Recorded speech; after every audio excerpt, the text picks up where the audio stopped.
Good morning, my dear brothers and sisters. When I say the Lord is risen, kindly reply back by saying He is truly risen. The Lord is risen. He is truly risen. The Lord is risen. He is truly risen. The Lord is risen. He is truly risen. Palakpakan po natin ang ating Panginoon at ang bawat isa. Once more, in the name of Monsignor Rolly and the whole of the Manila Cathedral community, we wish to welcome all of you, our dear Manila Cathedral faithful, our dear pilgrims of hope, as we celebrate today Easter Sunday. Maligayang araw po ng Pasko ng pagkabuhay po sa inyong lahat. At isa pong napakasayang araw po ito dahil alam natin na kapag ngayon ay medyo tulog pa ang mga tao dahil pagod ng nakaraang Holy Week. Pero kita niyo po ngayon, halos mapupuno ho tayo ngayong umagang ito sa unang misa ng ating Easter Sunday celebration. Kaya salamat sa Diyos at nabuhay, may biyaya ng pagkabuhay. When we talk about Easter, it will always be stories of rising and resurrecting. Mga kwento ng pagbangon at ng pagkabuhay.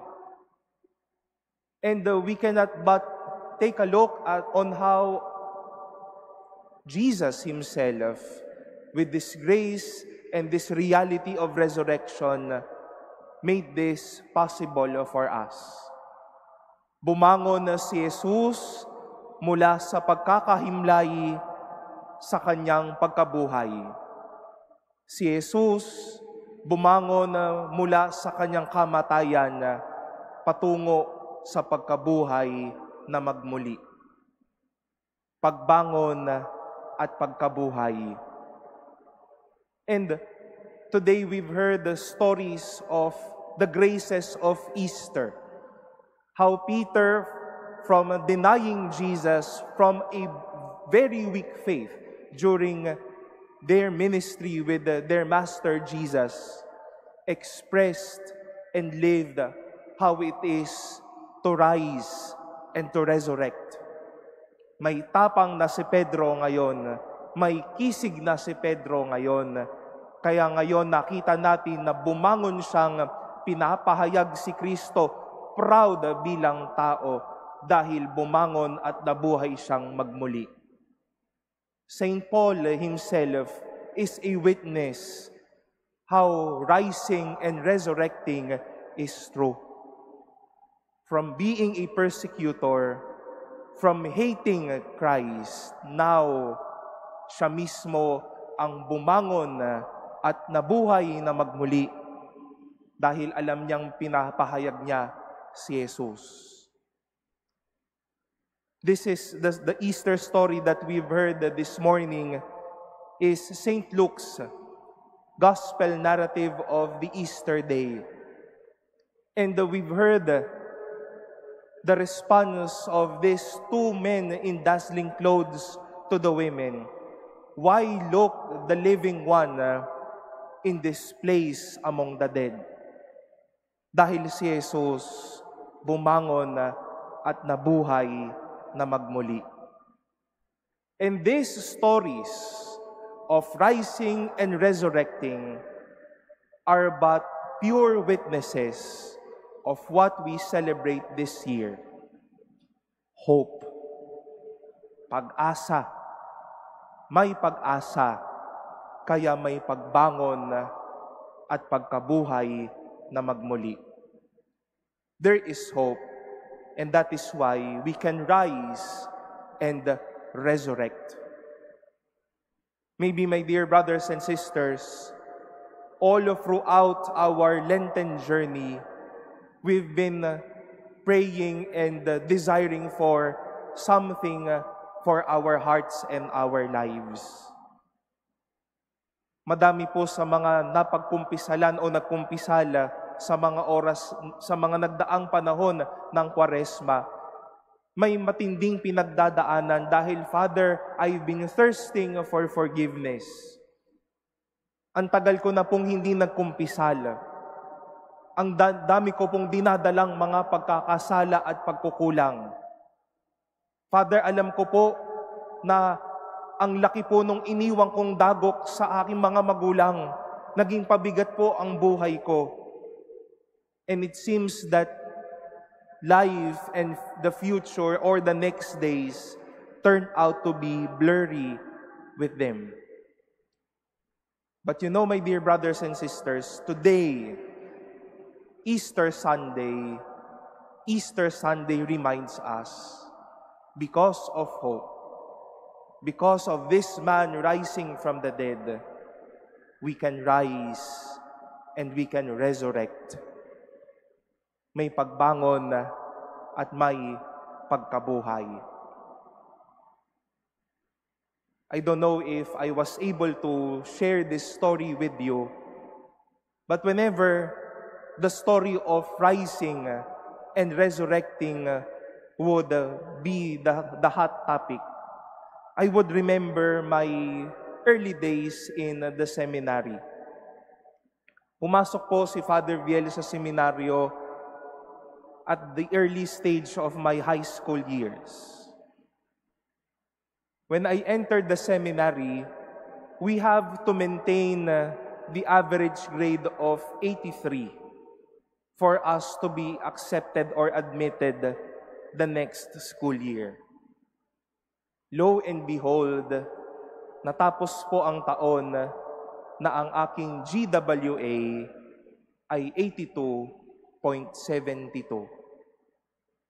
Yung batang Viel na gustong-gustong magpari, yung high na high ang espiritu dahil ito na, nasa seminaryo na. This is my dream come true. My hope is now being made possible.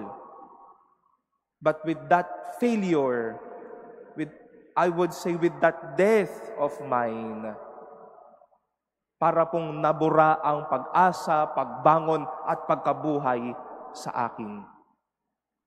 Natatandaan ko po ang nagsundo po sa akin sa seminaryo noon ay ang aking tatay lamang. Dahil sabi po ng nanay ko, anak, hindi kita kayang maisundo. Malamang iiyak din ako pag alis natin ng seminaryo.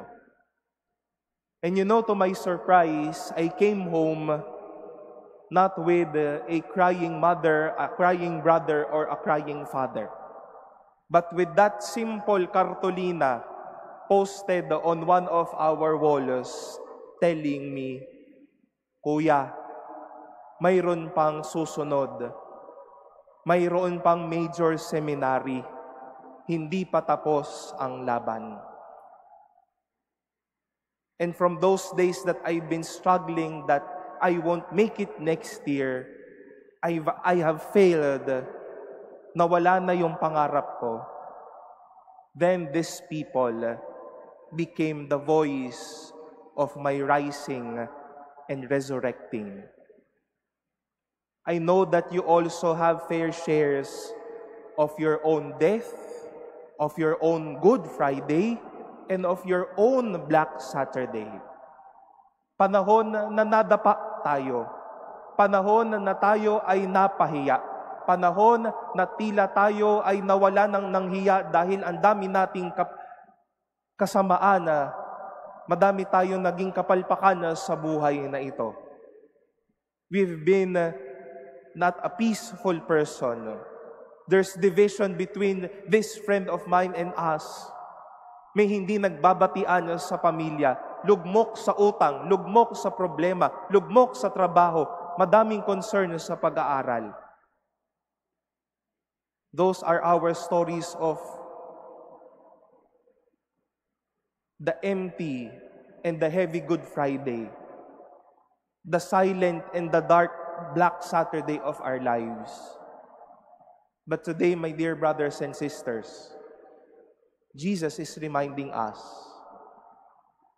the gift of hope is true. And that is why you can rise and resurrect. May biyaya ng pag-asa kaya makakabangon at makakabuhay na magmuli. Marahil po ayan ang dinadala natin sa ating puso. Gusto ko pong bumangon, gusto ko pong umunlad, gusto ko pong mabuhay, gusto ko pong maging mabuti. I wish to be better, I wish to be healed, I wish to triumph. This is a very special day for you and for all of us.